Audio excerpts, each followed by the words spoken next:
Всем привет и добро пожаловать на мой канал. Меня зовут Алина, и мое путешествие по Апулии продолжается.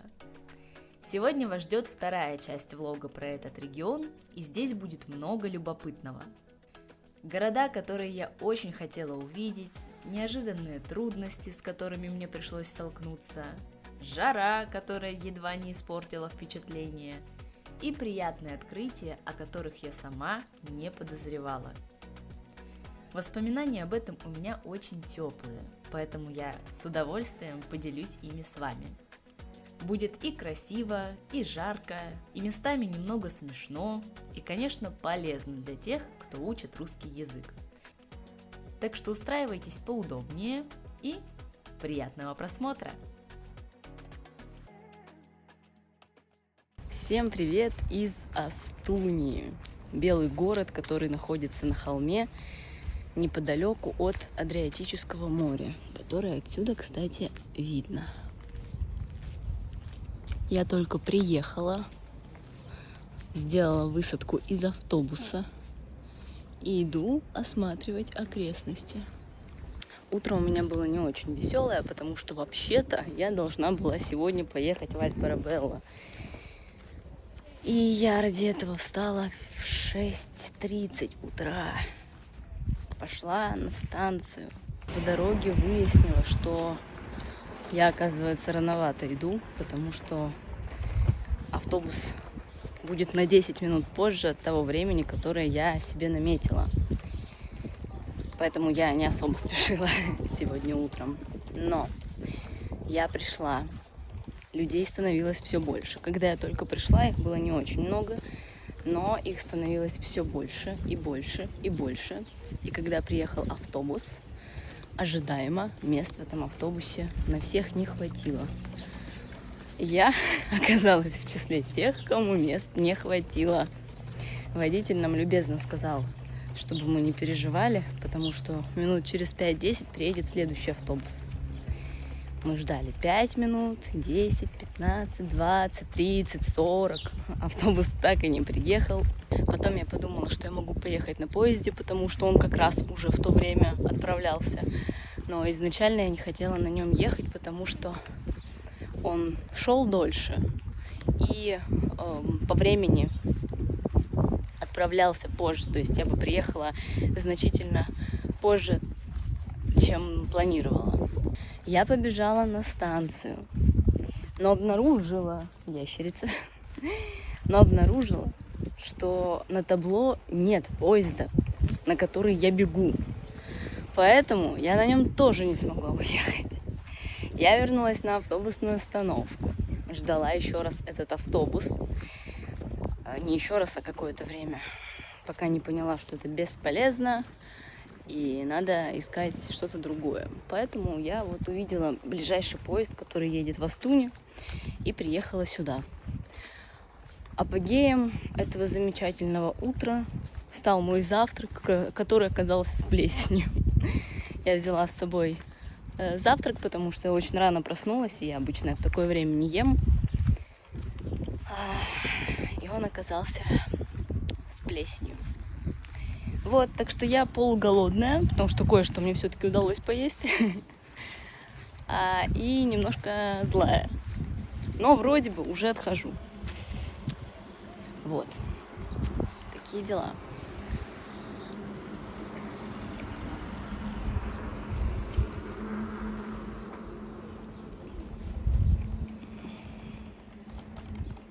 Ну и, конечно, все еще сопровождается невероятной жарой. Мне кажется, настолько жарко еще здесь не было. Возможно, потому что я далеко от моря, и здесь очень сухо. Я не знаю, как это влияет на температуру, но ощущается все 40, хотя на градуснике написано, что не на градуснике, а телефон показывает, что 28 или 29 градусов, но ощущается, как все 40.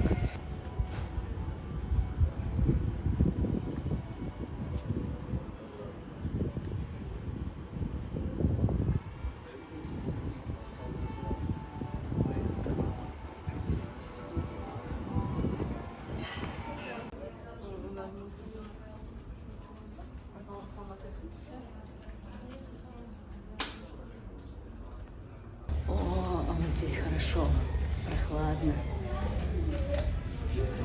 Главное не свалиться со ступенек снизу.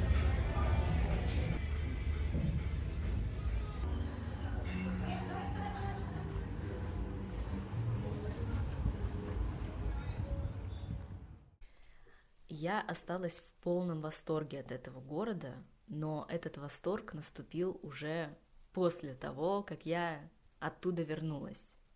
В тот момент, когда я там находилась, мне было дико жарко, я была очень голодная, моя злость постепенно нарастала, и я просто ходила молча и пыталась всеми силами впитать всю ту красоту, которую я видела. Но, честно говоря, получалось у меня плохо, потому что мне было плохо, и я не могла расслабиться и наслаждаться. Но хорошо, что я это все сняла на камеру, и уже когда вернулась и стала пересматривать все эти видео, фотографии, я поняла, что я, конечно же, съездила туда не зря. И я бы хотела туда вернуться, но в какой-то более прохладный период времени, чтобы гулять и не думать о том, что я сейчас просто свалюсь с ног.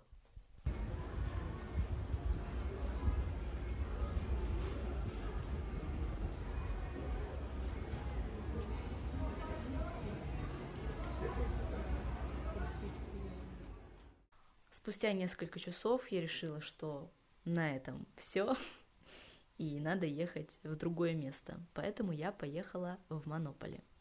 Целью было охладиться в море, но до этого у меня еще получилось немного охладиться в поезде, потому что там был кондиционер, и там было очень хорошо. В общем, это был не совсем мой день. Мне было очень и очень жарко. Температура в итоге поднялась до 33, и чувствовалось это по-прежнему намного больше, как будто бы было, не знаю, 40 тысяч градусов. И мне было не очень хорошо, потому что я очень плохо переношу жару.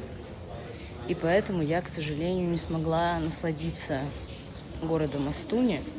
Хотя он, конечно, очень приятный и очень интересный. Но, увы, так сложилось. Мне кажется, что летом туда ехать просто не стоит. По крайней мере, если вы не очень хорошо переносите жару, так же, как и я. Я бы туда вернулась только в более прохладный период, чтобы можно было спокойно погулять, никуда не спешить, не искать постоянно тень. Но проблема была в том, что даже несмотря на то, что порой попадалась тень, она все равно никак не спасала, потому что там было точно так же душно, как и под солнцем. Поэтому, мне кажется, у меня даже было что-то вроде не солнечного удара, а теплового, просто потому что было настолько жарко, что я ходила весь день, полдня, пока я была там, с красными щеками. И все это время я мечтала о том, когда я уже подъеду к морю и окунусь в прохладную водичку. И я приехала в Монополи, нашла пляж. Он оказался хуже, чем тот, на котором я была в Полиняно. И когда я зашла в воду, вода мне показалась горячей, то есть она меня даже не охладила. Поэтому я не провела там много времени. Но, по крайней мере, мне стало полегче после того, как я искупалась в первый раз, потом я еще разок зашла в воду, и мне стало полегче. Теперь я вот гуляю по городу, и скоро буду возвращаться в баре. Здесь очень симпатично, и тоже все такое беленькое, с большим количеством цветов. Очень-очень здорово.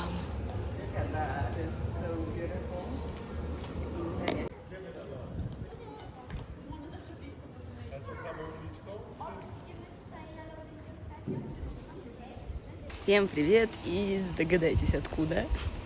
Я сегодня снова встала в 7 утра, пришла на автобусную остановку, купила билет, чтобы поехать в Альберабелло, и я снова не смогла сесть на этот автобус. И не одна я, кстати, было очень много людей, которые так на него и не попали, примерно половина. И я не понимаю, честно говоря, зачем они продают столько билетов, если в автобусе нет столько мест? В общем, нам повезло. Отправлялся через 15 минут поезд, который, правда, шел целых 2 часа вместо 1 часа, но хотя бы так. И мы сели на этот поезд, все те, кто не смог сесть в автобус, и приехали в Альберабелла. И я, если честно, думала, что здесь, ну, знаете, выходишь из станции, и у тебя здесь начинаются трули. Вот, но до них вообще надо еще дойти, то есть они не прям... То есть это обычный город, в котором просто есть зона с трулями. Я не знаю, если честно, как правильно говорить на русском. С трулями? С трулами, наверное. В общем, пошла исследовать, все покажу. А еще погода ко мне сегодня оказалась благосклонна. И даже моментами дует прохладный ветер. Я очень переживала, что будет так же, как и вчера, что я не смогу нормально насладиться этой прогулкой. Но сегодня, во-первых, температура воздуха ниже, даже в баре, на целых 5 градусов. А во-вторых, в тени даже дует прохладный ветер, и я иногда надеваю рубашку, потому что мне становится прохладно. И мне от этого так радостно. О, я уже что-то вижу.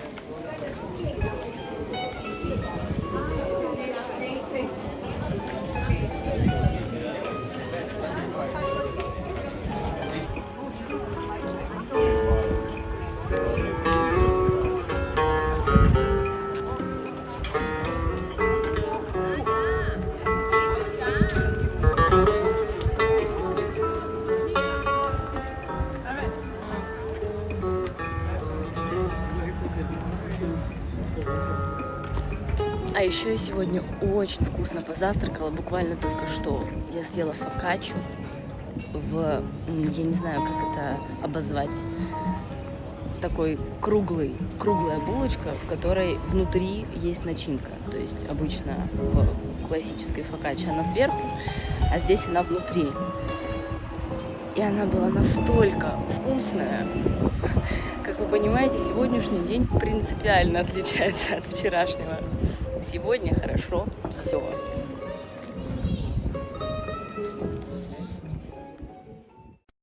Если честно, я так и не поняла, как правильно произносить на русском языке труллы или трулли, потому что разные источники говорят по-разному. Где-то написано, что правильный вариант трулли, а труллы это неверный вариант, где-то наоборот. Поэтому я не понимаю, как говорить корректно. Но все-таки вроде как трулли более подходящий вариант, поэтому остановимся на нем.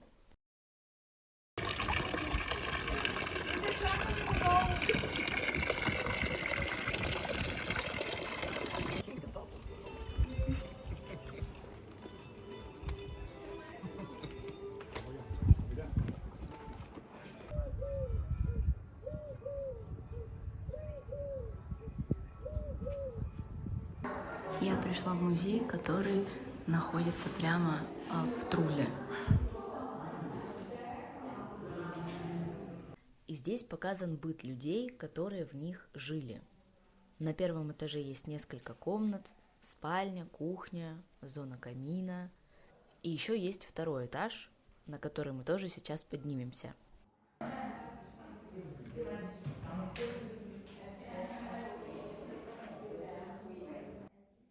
А это такой внутренний дворик. В него можно выйти из 2 дверей, из 2 разных комнат и подышать свежим воздухом, посидеть на природе.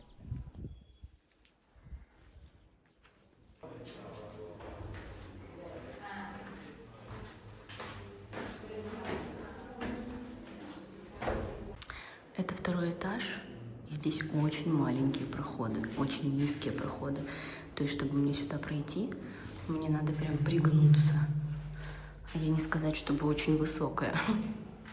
И здесь есть такое вот окошко на улицу. Но здесь на 2-м этаже значительно жарче, чем на 1-м. На 1-м тоже не сразу ощущается прохлада после улицы. Но постепенно денежки, постепенно начинаешь охлаждаться. А это, наверное, ткацкий станок. Ничего не написано, кроме этого.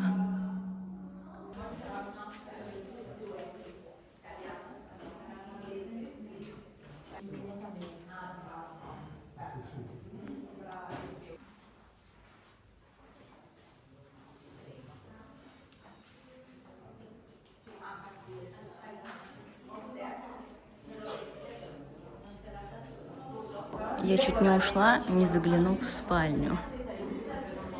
О, сейчас бы лечь на эту кроватку. Да вздремнуть полчасика. В такую знойную жару больше ничего делать и не хочется. Здорово. Я очень вовремя, как обычно, пришла в музей. Как только я собралась уходить, набежало очень много людей. А я здесь погуляла достаточно спокойно. Как здорово.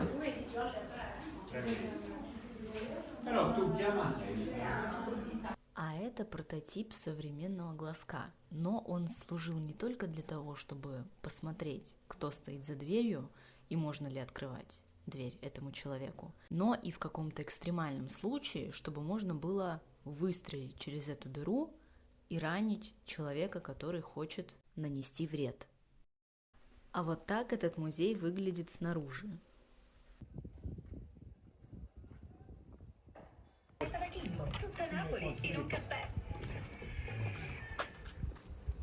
Prenditi un momento. La Roscase e Yannick Sinner hanno un messaggio per te. Кстати, в некоторых из труллей все еще живут люди, то есть они используются не только в качестве музеев, магазинов, но и в качестве мест проживания.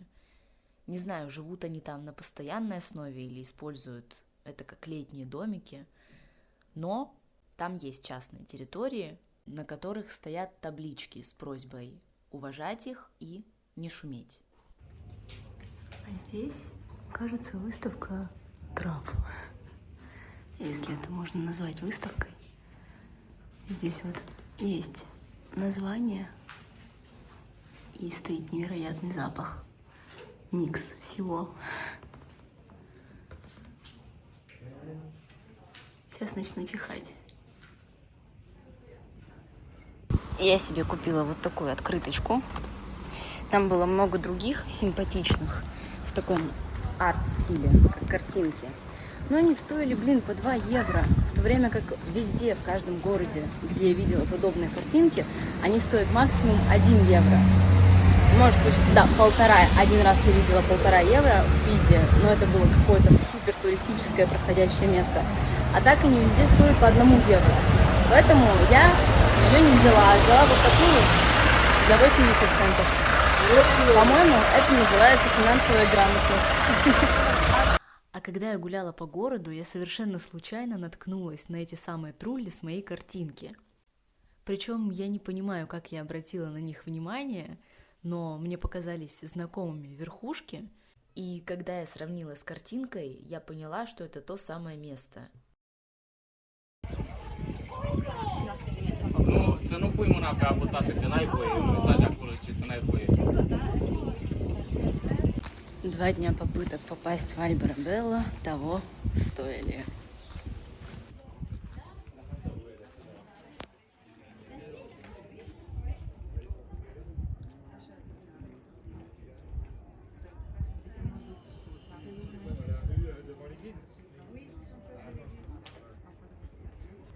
Всем привет! Я сегодня целый день дома, никуда не выхожу, ленюсь, отдыхаю от отпуска. Если что, домом я называю любое место, где я нахожусь в данный момент. Это, конечно, не мой дом, но на данный момент это мой дом.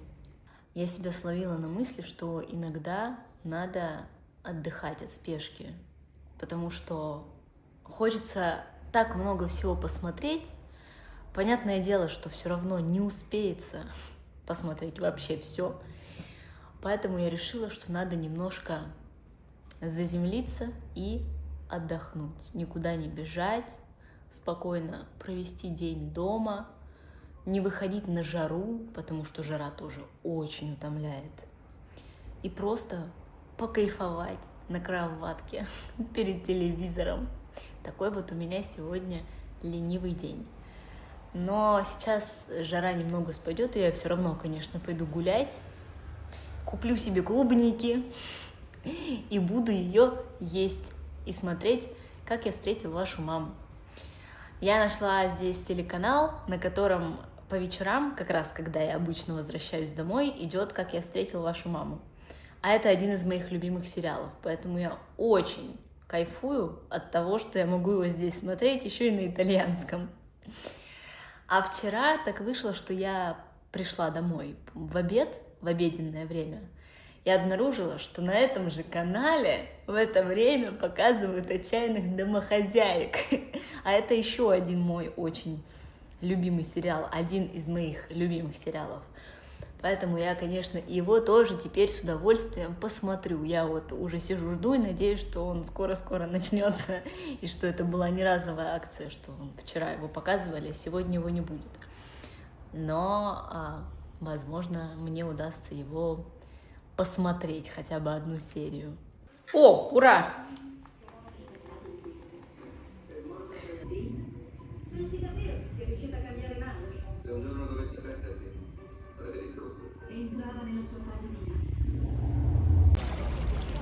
А это кто, по-вашему? Это крабик? Ой, спрятался. Спрятался, блин. Я хотела спуститься тут. Увидела крабика. И теперь не хочу спускаться. А вот большой, посмотрите. Ничего себе крабик. Ничего себе. Такой съесть может. Если помните, я рассказывала про Специю, что это был город, который меня очень удивил, и сказала, что есть второй город, который удивил меня не меньше, в самом приятном смысле этого слова. И это город Бари. Я осталась в полнейшем восторге от Бари, и я туда обязательно хочу вернуться еще не раз, потому что он очень комфортный, очень интересный, красивый и разнообразный. И именно по этой причине я осталась там дольше, чем планировала, потому что я просто не хотела уезжать. Так, я не помню, на чем я остановилась и говорила ли я, что я не хочу отсюда уезжать, но новость в том, что и не уеду. Ну, не совсем, конечно. Я просто продлила себе здесь проживание на 2 дня, потому что так, здесь слишком шумно. Я продлила себе здесь проживание на 2 дня, потому что я должна была поехать в Неаполь и после Неаполя поехать в Рим. Но оказалось, что отсюда очень сложно добраться до Неаполя с несколькими пересадками. Это все очень неудобно, и ради 1 дня, потому что я уже на тот момент решила, что я здесь на 1 день продлеваю, но потом подумала, что все-таки мне нет смысла ехать в Неаполь всего лишь на 1 день, потому что я приеду только в обед, и у меня будет очень мало времени, чтобы там погулять и съесть мою любимую фритатину, ради которой вся эта поездка и затевалась. Поэтому я решила, что я уже добуду здесь, а потом поеду прямиком в Рим. Так что завтра будет мой последний день здесь, а послезавтра я уже буду в Риме. Я купила себе то, без чего не обходится практически ни 1 день мой рацион. Что я сказала? Я купила себе то, без чего мой рацион не состоит каждый день. Нет, тоже неправильно. Короче, я купила себе мороженое, которое я ем практически каждый день. Потому что... Почему? Потому что жарко. Больше есть ничего не хочется. Единственное, что я взяла мороженое, как я думала, с финиками, но, по-моему, это инжир. По-моему, я неправильно перевела, потому что, когда я его попробовала, я не поняла, почему такой странный вкус. Но сейчас я, кажется, поняла. В общем, я переведу и скажу, с чем он был, с чем оно было. то, без чего не обходится мой ежедневный рацион. Вот. Я поняла, что хотела сказать. Мороженое было с инжиром. Вот так. Взяла мороженое с финиками, а получила с инжиром.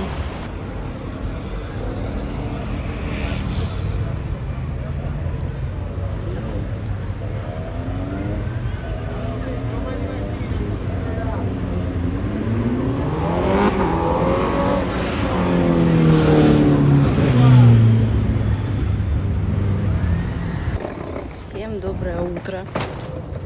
Конечно, доброе какое, но еще может быть 6 утра. Я проснулась в 6 утра. Сейчас уже, наверное, 6:40. Я иду на вокзал.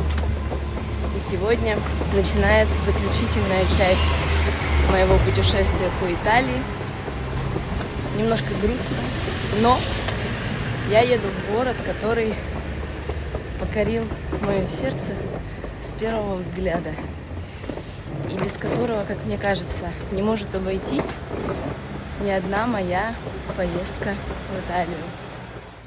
И речь идет о Риме, который я вам обязательно покажу в следующем влоге. А с прекрасной Апулией я надеюсь встретиться очень скоро.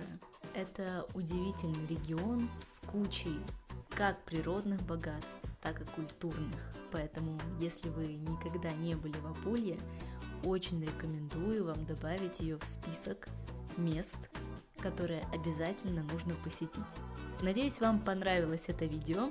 Ставьте лайк, если да.